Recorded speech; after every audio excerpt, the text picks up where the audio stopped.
नमस्कार बच्चों, मैं प्रमोद सती आपका हार्दिक अभिनंदन और स्वागत करता हूं इस प्रोग्राम में। और बच्चों, हमने कल वैद्युत क्षेत्र की तीव्रता के गुण के बारे में स्टडी की थी, तो आज हम उसके प्रश्नों को सॉल्व करते हैं बच्चों। ठीक है, तो पहला प्रश्न आपका ये है कि धातु का एक अनावेशित गोला दो आवेशित प्लेटों के बीच चित्र के अनुसार रखा गया, वैद्युत बल रेखाओं की प्रकृति किस प्रकार की होगी। अब देखो बच्चा, ये एक प्लेट, ये दूसरी प्लेट और गोला इसमें रखा है। अब बच्चों समझना जरा बात को कि जैसे ये धातु का गोला है तो पॉजिटिव आवेश यहां आएंगे और नेगेटिव आवेश यहां आएंगे बच्चों। तो लेट्स इसमें देखो आप कि इनमें से कौन सा ऑप्शन सही होने वाला है। तो देखो बच्चों, धातु के गोले से कभी भी अंदर से वैद्युत बल रेखाएं नहीं जाती है, कभी भी अंदर से वैद्युत बल रेखाएं नहीं जाती है बच्चों। ठीक है, अच्छा, इस पहले वाले में कोई डायरेक्शन नहीं बताया गया है कि यहां पर क्या हो रहा है बच्चों। यहां पर कोई डायरेक्शन इसमें दिखाई नहीं गई है कि अंदर आ रही है फिर क्या हो रहा है। यहां पर कोई डायरेक्शन इसमें दिखाई नहीं गई है। ऑल्दो ये कुछ कुछ क्या पता सही हो सकता था अगर ये डायरेक्शन दे देता। ठीक है बच्चा, तो ये भी नहीं हो सकता है क्योंकि इसमें डायरेक्शन दिखाई नहीं गई है। ठीक है बच्चा। अच्छा, अब बच्चों इसको देखो, इसमें क्या हो रहा है बच्चों कि पॉजिटिव से आ रही है और नेगेटिव से बाहर जा रही है, जबकि नेगेटिव में इलेक्ट्रिक फील्ड कहां आता है बच्चा, अंदर की तरफ। तो ये भी आपका नहीं हो सकता। और बच्चों इसमें क्या है कि जो वैद्युत बल रेखाएं होती है, वैद्युत बल रेखाएं, देखो बच्चों ये वाला ऑप्शन सही लग रहा है। क्यों लग रहा है? क्योंकि बच्चों पॉजिटिव से वैद्युत बल रेखाएं आ रही है और बच्चों बगल से ये रिपल हो गई है। ठीक है, और नेगेटिव की तरफ ये वैद्युत बल रेखाएं चल रही है। यहां पॉजिटिव से आई और वैद्युत के नेगेटिव की तरफ चल रही है और अंदर वैद्युत बल रेखाएं अंदर जाती ही नहीं है, क्योंकि अंदर वैद्युत क्षेत्र की तीव्रता क्या होती है बच्चों, जीरो होती है। वैद्युत क्षेत्र की तीव्रता अंदर क्या होती है बच्चों, जीरो। ये नहीं हो सकता है। ओके बच्चा, ये नहीं हो सकता है बच्चों, यस एंड नो। और आपका ये भी नहीं हो सकता है। ये क्यों नहीं हो सकता? क्योंकि इसमें डायरेक्शन के बारे में कोई जिक्र नहीं है। तो आपकी जो ये वैद्युत बल रेखा है पॉजिटिव से नेगेटिव की तरफ जा रही है और आपका हर जगह पर जो वैद्युत बल रेखाएं हैं बच्चों वो 90 डिग्री बनाएगी। देखो यहां पर ये 90 डिग्री नहीं बना रहे बच्चों, जबकि इसमें हर पॉइंट पर देखो आप वैद्युत बल रेखाएं जो है वो 90 डिग्री बना रही है। तो आपका ऑप्शन क्या होगा? सी ऑप्शन करेक्ट होगा। इस धातु के सरफेस पर वैद्युत बल रेखाओं के कोण कितने होने चाहिए बच्चों? 90 डिग्री के। समझ में आ रही बात? Yes and no? जयंती कोट बेटा, बात समझ में आई? एकदम सही है बच्चों। क्या मैंने कौन से क्या क्या बोला आपको कि एक यहां पर जो सरफेस पर जो वैद्युत बल रेखाओं का कोण है वो 90 डिग्री है। यहां पर 90 डिग्री है, यहां पर 90 डिग्री नहीं है। यहां पर अंदर है तो अंदर वैद्युत बल रेखाएं हो ही नहीं सकती है। और बच्चों इस वाले में भी देखो आप कि इसमें हर जगह पर एंगल 90 डिग्री नहीं हो रहा है। ठीक है बच्चा, तो आपका ऑप्शन क्या होगा बच्चा? सी करेक्ट होगा। ठीक है, अब आगे बढ़ते हैं हम। अब हम आगे बढ़ते हैं बच्चों। ठीक है, देखो बच्चों ये है आपका, ये क्वेश्चन भी पूछा गया है, बड़ा आसान सा क्वेश्चन है। तो आप बताओ मुझे कि ये प्रश्न क्या है कि चित्र में एक वैद्युत क्षेत्र के संगत कुछ वैद्युत क्षेत्र रेखाएं प्रदर्शित करता है। चित्र बताता है कि देखो बच्चा, एक पॉइंट ए है, एक पॉइंट क्या है बच्चा, एक पॉइंट आपका ए है, एक पॉइंट आपका बी है, एक पॉइंट आपका सी है। ओके बच्चा, यहां पर वैद्युत क्षेत्र की तीव्रता को मैं ई से ई ए से डिनोटेट कर रहा हूं, यहां पर वैद्युत क्षेत्र की तीव्रता को ई बी से डिनोटेट कर रहा हूं, यहां पर वैद्युत क्षेत्र की तीव्रता को ई सी से डिनोटेट कर रहा हूं। तो बच्चों ये बताओ कि इनमें से कौन सा ऑप्शन वैद्युत क्षेत्र की तीव्रता के बारे में सही है। तो बच्चा क्या जितना वैद्युत क्षेत्र की तीव्रता वो ए पर है उतना ही वैद्युत क्षेत्र की तीव्रता ई बी पर है? नहीं बच्चा, जहां पर वैद्युत बल रेखाएं दूर दूर होती है वहां पर वैद्युत क्षेत्र की तीव्रता कम होती है, और जहां पर वैद्युत बल रेखाएं नजदीक नजदीक होती है वहां पर वैद्युत क्षेत्र की तीव्रता ज्यादा होती है।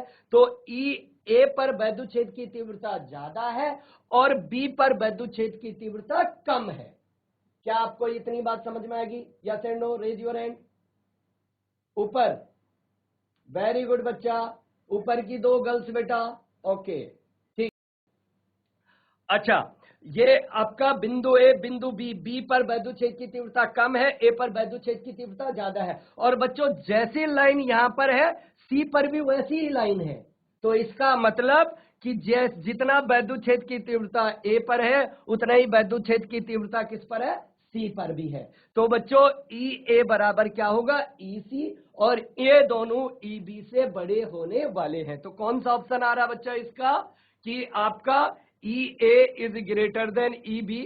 देखो यहां पर आपका, देखो बच्चा, E A is equal to क्या होना चाहिए, E A is equal to E, अच्छा E C, E C, E A is equal to E C, और ये दोनों बड़े होने चाहिए बच्चों किससे, ई बी से। तो देखो कौन सा वाला ऑप्शन करेक्ट है बच्चों, कौन सा वाला ऑप्शन करेक्ट है, तो ऑप्शन डी करेक्ट है। क्या आप मेरी बात समझ पाए हैं, यस एंड नो बच्चा, E A is equal to E C, और अच्छा नहीं ये छोटा है, सॉरी बच्चों, ये वाला ऑप्शन, सी वाला ऑप्शन, अरे यस एंड नो, कौन सा वाला ऑप्शन सही होगा बच्चा, सी वाला ऑप्शन सही होगा। क्या आप बात समझ पा रहे हैं, yes and no, raise your hand. एकदम क्लियर, वेरी गुड बच्चा, ठीक है, कि सी ऑप्शन इसका क्या होने वाला है बच्चा, करेक्ट होने वाला है, सी ऑप्शन इसका करेक्ट होने वाला है। तो क्योंकि यहां पर जहां पर वैद्युत बल रेखाएं नजदीक होती है, वहां पर वैद्युत क्षेत्र की तीव्रता ज्यादा होती है, जहां पर वैद्युत बल रेखाएं दूर होती है, वहां पर वैद्युत क्षेत्र की तीव्रता कम होती है। तो दैट्स ऑप्शन सी आपका करेक्ट है। चलो आगे बढ़ते हैं बच्चों, ठीक है, ओके, इसको फिर करेंगे वैद्युत क्षेत्र की तीव्रता। और बच्चों एक क्वेश्चन यहां पर देखो, आप इस क्वेश्चन को जरा करने की कोशिश करो। तो बच्चों सेम टू दैट वैद्युत बल रेखाओं की तरह है, थोड़ी सी आपको कैलकुलेशन करनी पड़ेगी बच्चा इसमें। तो लेट्स सॉल्यूशन, ये क्वेश्चन भी आया हुआ है, बड़ा सामान्य सा क्वेश्चन है बच्चा, ठीक है, कि दो आवेश हैं 25 माइक्रोकूलाम और 36 माइक्रोकूलाम के दो बिंदु आवेशों के मध्य की दूरी 11 सेंटीमीटर है। ओके, दोनों आवेशों को मिलाने वाली रेखा के किस बिंदु पर वैद्युत क्षेत्र की तीव्रता शून्य होगी। और जैसे मैंने वैद्युत बल का नियम बताया था, सेम टू दैट वैसे ही होने वाला है बच्चा, कि दो आवेश है Q1 और Q2। बच्चा Q1 कितना है बच्चा, Q1 है आपका 25 माइक्रोकूलाम, ओके, और Q2 कितना है बच्चा आपका, Q2 है आपका 36 माइक्रोकूलाम। और इनके बीच की दूरी कितनी है बच्चों, आपको ए मान सकते हैं आप, ए, और ए इक्वल टू कितना है बच्चा, 11 सेंटीमीटर। अब बच्चों ये समान आवेश है, ये समान आवेश है, तो इक्विलिब्रियम की कंडीशन कहां होगी बच्चा, साम्यावस्था की बीच में कहीं होगी, दोनों के बीच में। अगर एक पॉजिटिव और एक नेगेटिव होता तो कहां होता बच्चा, छोटे परिमाण के आवेश की तरफ होता, ठीक है बच्चा। तो यहां पर डायरेक्ट हम आपको बता दें कि ये आप डायरेक्ट भी सॉल्व कर सकते हैं कि इनके बीच में माना कोई तीसरा, क्यों मिलाने वाले दोनों आवेशों के बीच में कोई तीसरा आवेश है और वैद्युत क्षेत्र की तीव्रता ज्ञात करनी है, तो वो 1 कूलाम का आवेश एक मान लेते हैं बच्चों, उसको क्या मान लेते हैं, एक मान लेते हैं। और मान लो छोटे आवेश से उसकी दूरी कितनी है बच्चा, x है, यस एंड नो, छोटे आवेश से उसकी दूरी कितनी है बच्चा, x है। तो या तो आप डायरेक्ट फॉर्मूले से सॉल्व कर दो बच्चा, कोई दिक्कत ही नहीं है। डायरेक्ट फॉर्मूला क्या था बच्चा, डायरेक्ट फॉर्मूला क्या था बच्चा, कि छोटे आवेश से जो दूरी होगी, छोटे आवेश से दूरी क्या होगी, छोटे आवेश से दूरी होगी x is equal to 1 upon under root Q2 बटे Q1। अरे ऐसे नो, दोनों समान आवेश है, +1 और इंटू दोनों आवेशों के बीच की दूरी। क्या आपको यह फॉर्मूला पता है, यस एंड नो। x कहां से दूरी है बच्चा, छोटे आवेश से, x कहां से दूरी है बच्चा, छोटे आवेश से, आवेश से। क्या आपको यह फॉर्मूला याद है, यस एंड नो, आइडिया है बच्चा, yes and no, very good बच्चा, वेरी गुड। तो क्या हो गया बच्चा, अच्छा वैल्यू रख दो इसमें, कितना हो जाएगा बच्चा, ये हो जाएगा 1 अपॉन अंडर रूट Q2 कितना था बच्चों, 36 माइक्रोकूलम डिवाइडेड बाई ये क्या है बच्चा, 25 माइक्रोकूलम, और +1 और इंटू 11 सेंटीमीटर में, किसमें आएगा ये, सेंटीमीटर में। हम मैंने 11 को मीटर में चेंज नहीं किया। तो बच्चा कितना आ गया, ये छोटे आवेश से, मतलब 25 से डिस्टेंस है, तो 25 से डिस्टेंस कितना आ गया, ए इज इक्वल टू कितना हो गया, 1 अपॉन, देखो बच्चा ये √36 का अंडर रूट कितना होगा बच्चा? 6 और 25 का 5, तो +1 इंटू क्या हो गया बच्चा? सॉरी ये x था, सॉरी है बच्चों, x इज इक्वल टू इतना इंटू कितना हो गया बच्चा? 11, तो ये कितना हो गया बच्चा? 5 एकम 5, तो ये कितना होगा? 1 और 6 + 5, एकदम सही हो रहा है ना? और डिवाइडेड बाय 5 इंटू 11, इस 5 को ऊपर ले जाओ तो कितना हो गया? 5/11, और इंटू क्या हो गया बच्चा? 11, 11 से 11 कट गया तो कितना आ गया बच्चा? 5 सेंटीमीटर। अरे ऐसे नो, 5 सेंटीमीटर। क्या आप मेरी बात समझ पाए हैं? Yes and no? तो बच्चों वेरी गुड बच्चा, वेरी नाइस, वेरी नाइस, बहुत ही बढ़िया। तो आप मेरी बात समझ पाए हो कि वो कितना है बच्चों? उसकी दूरी कितनी होगी? 25 माइक्रोकूलम आवेश से 5 सेंटीमीटर दूरी पर। तो पहला ऑप्शन आपका क्या आ गया बच्चा? करेक्ट आ गया। Yes and no my child? क्या आप मेरी बात समझ पा रहे? पहला ऑप्शन आपका करेक्ट है, एकदम क्लियर। यस एंड नो बच्चा? तो यहां पर आपका ये शॉर्ट फॉर्मूले से आप कर सकते हैं। मान लो बच्चों यहां पर एक -36 हो जाता, क्या हो जाता बच्चा? -36 हो जाता, तब इक्विलिब्रियम की कंडीशन कहां आती बच्चों?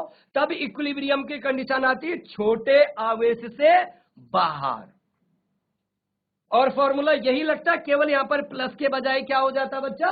माइनस हो जाता। एकदम क्लियर है ये बात? एकदम क्लियर है बच्चा? Yes and no?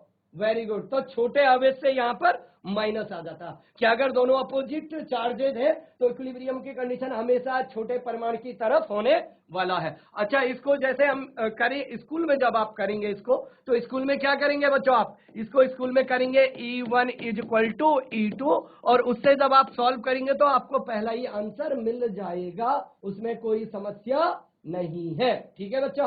ओके, तो हम आगे बढ़ने वाले हैं बच्चों अब इसमें, ठीक है? और कुछ नए प्रकार के क्वेश्चन आपको बताने वाला हूं कि कैसे आपको सॉल्व करने हैं। ठीक है बच्चा? ओके बच्चा, तो अब सुनो बच्चा, बड़ा इंपॉर्टेंट है बच्चों कि अगर आपकी किसी निश्चित लंबाई, देखो बच्चा, एक पहला क्वेश्चन आपका, क्वेश्चन कहो इसको या डेरिवेशन कहो, आप करेंगे बच्चों मेरे साथ। क्वेश्चन आप कह सकते हो उसको, और डेरिवेशन है बच्चों।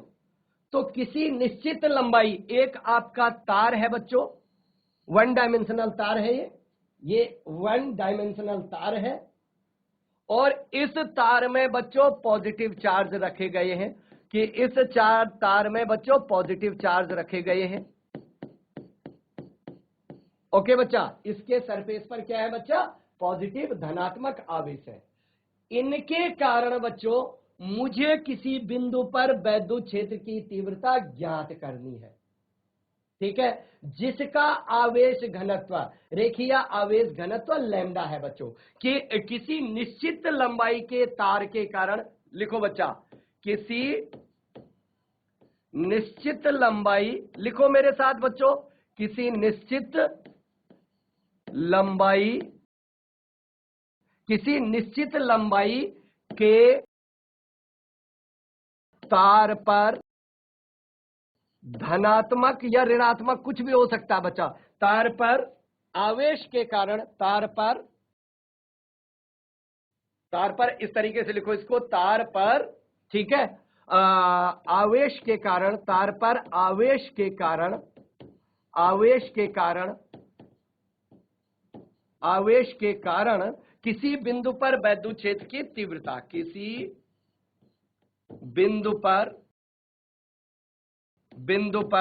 वैद्युत क्षेत्र की तीव्रता, वैद्युत क्षेत्र की तीव्रता, वैद्युत क्षेत्र की तीव्रता,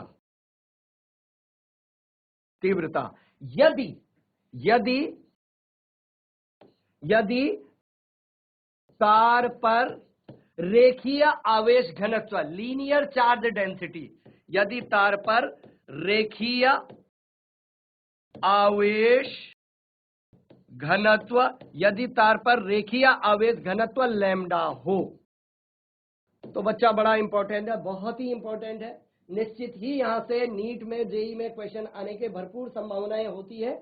और केवल एक टॉपिक नहीं है, चुंबकीय क्षेत्र में भी इस प्रकार के फॉर्मूले उपयोग होने वाले हैं। ठीक है बच्चा। अच्छा, सबसे पहले आपको यह पता होना चाहिए रेखीय आवेश घनत्व क्या होता है, पृष्ठीय आवेश घनत्व क्या होता है, और आयतन आवेश घनत्व क्या होता है, लीनियर चार्ज डेंसिटी क्या होती है, सरफेस चार्ज डेंसिटी क्या होती है, और वॉल्यूम चार्ज डेंसिटी क्या होती है बच्चों। तो जो आपका लीनियर चार्ज अगर मान लो बच्चों ये एक बहुत लंबा तार है और इसमें बच्चों जो आवेश है वो एक समान डिस्ट्रीब्यूटेड है, आवेश क्या है बच्चा, एक समान डिस्ट्रीब्यूटेड है, और मान लो इस तार की लंबाई L है, इस तार की लंबाई क्या है बच्चा, L है, और इसमें जो कुल आवेश है, कुल आवेश क्या है बच्चा, तार की लंबाई जो है बच्चा, लंबाई आपकी तार की लंबाई क्या है, L है, और कुल आवेश जो है, जो आपका कुल आवेश है, कुल आवेश कितना है बच्चा, आपका कुल आवेश Q है। तो बच्चों प्रति एकांक में जो आवेश होते हैं ना, प्रति एकांक लंबाई में जो आवेश होते हैं उसको ही हम रेखीय आवेश घनत्व बोलते हैं।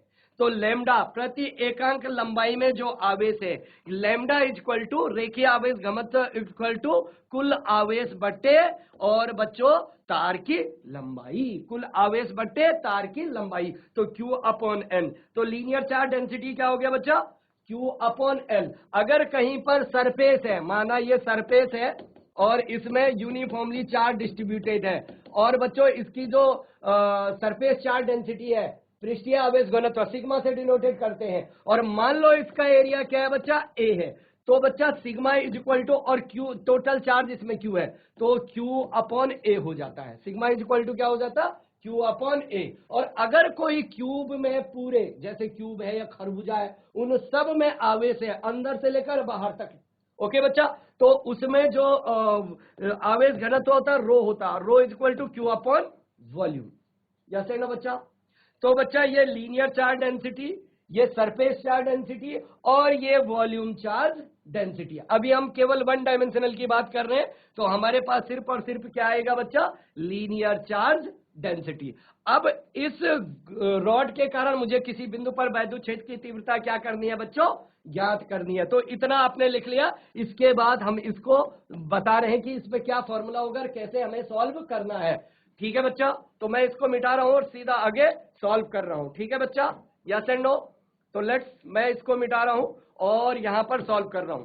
देखो बच्चा, याद रखना मेरे बच्चों, ये आपकी कोई L लंबाई का तार है जिसमें बच्चा पॉजिटिव चार्ज है, एक समान धन आवेश है, ऋण आवेश भी हो सकता है बच्चा, कोई दिक्कत नहीं है, एक समान धन आवेश है।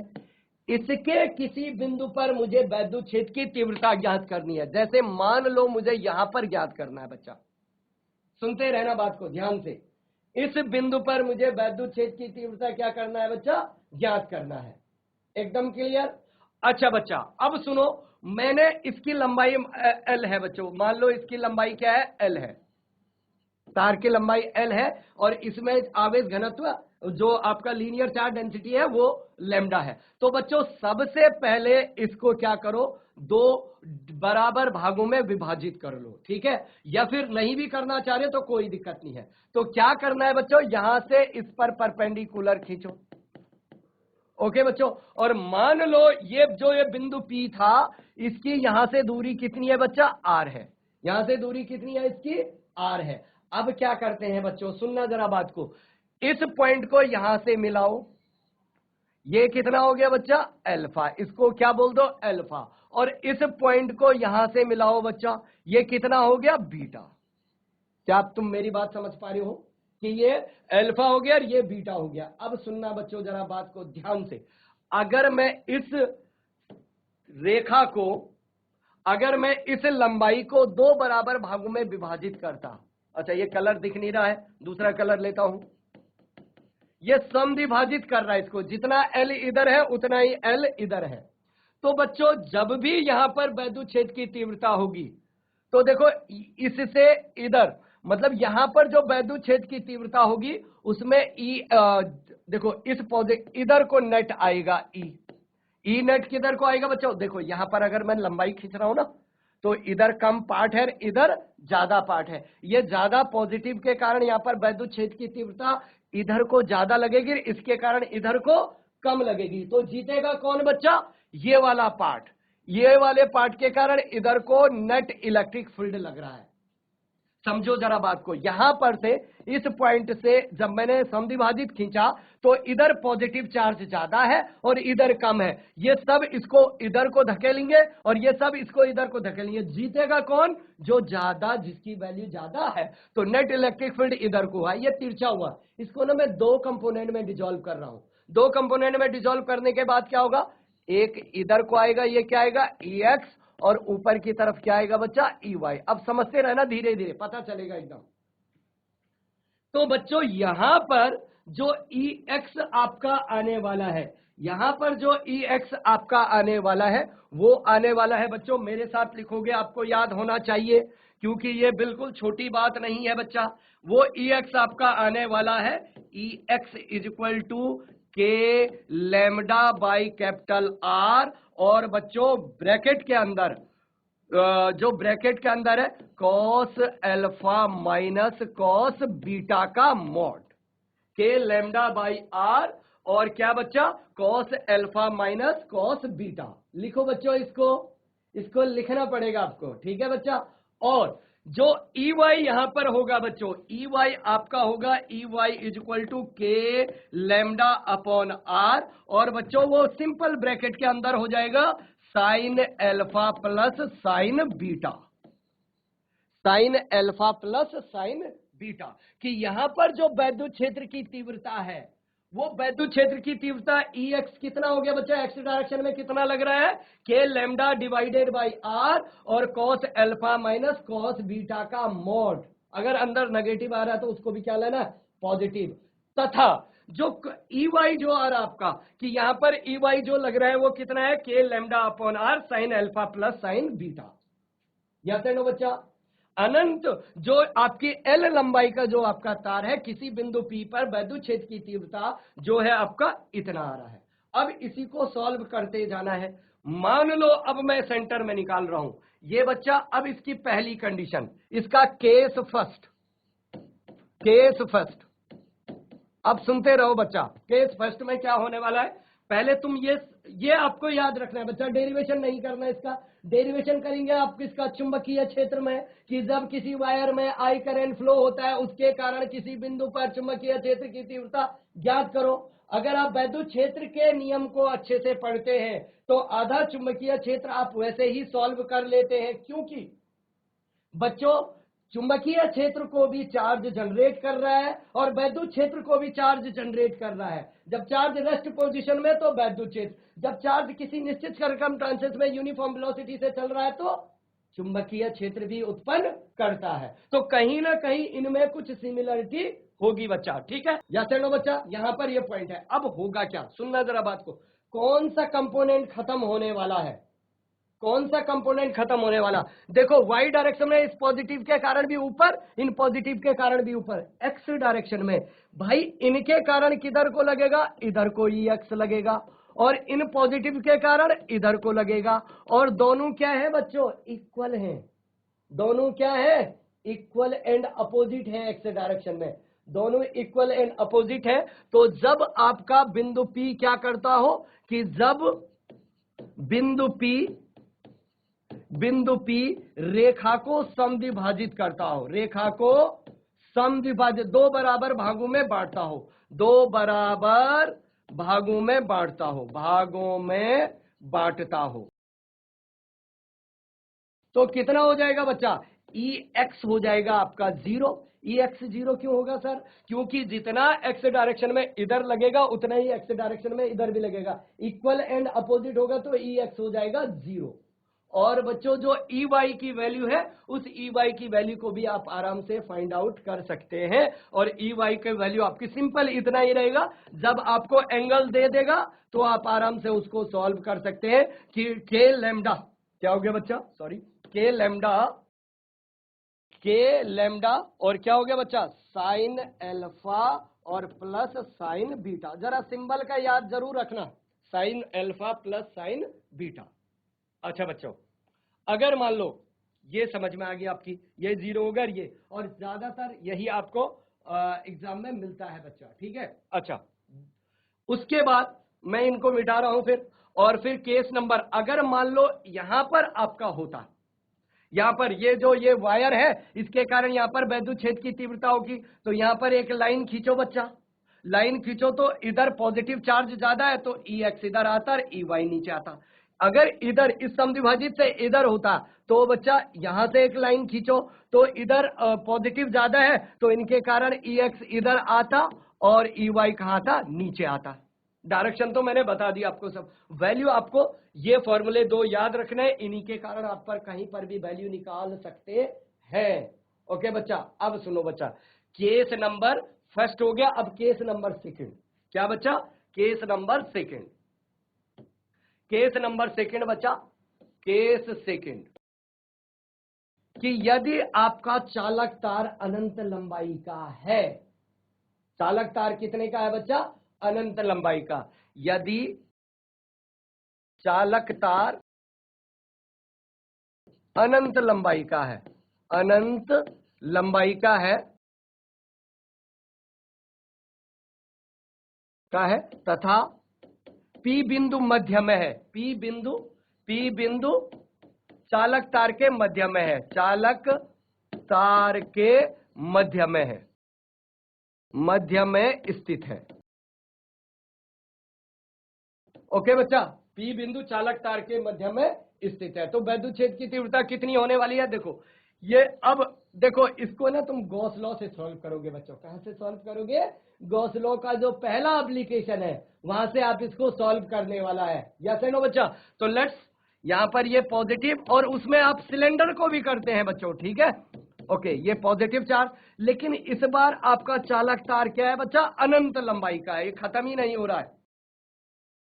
ओके बच्चा, तो बच्चों हमने और बोल रहा है कि इसको समद्विभाजित कर रहा, मैंने बोल दिया यहां पर P बिंदु पर मुझे वैद्युत क्षेत्र की तीव्रता ज्ञात करनी है। अच्छा, इसकी, अच्छा जो बच्चों उसमें जो K था मैं बताना भूल गया कि जैसे ई एक्स इक्वल टू क्या आ गया था, K लैम्डा बाई आर, और क्या है बच्चा, दैट्स कॉस अल्फा और माइनस कॉस बीटा।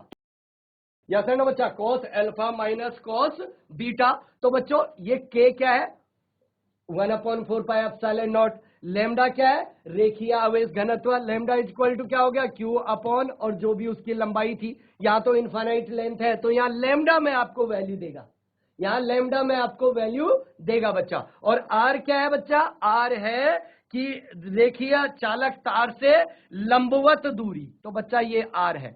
अब बताओ बच्चा, इसके छोर पर मैं अगर अल्फा खींचूं तो बच्चा वो तो इनफाइनाइट जाएगा, तो अल्फा भी कितना होगा बच्चा, अल्फा की वैल्यू भी 90 होगी, और बीटा भी ये कहां जाके मिलेगा बच्चा, इनफाइनाइट पर जाके मिलेगा, पैरेलल हो गया ये। तो ये भी कितना, बीटा भी कितना हो गया बच्चा, 90।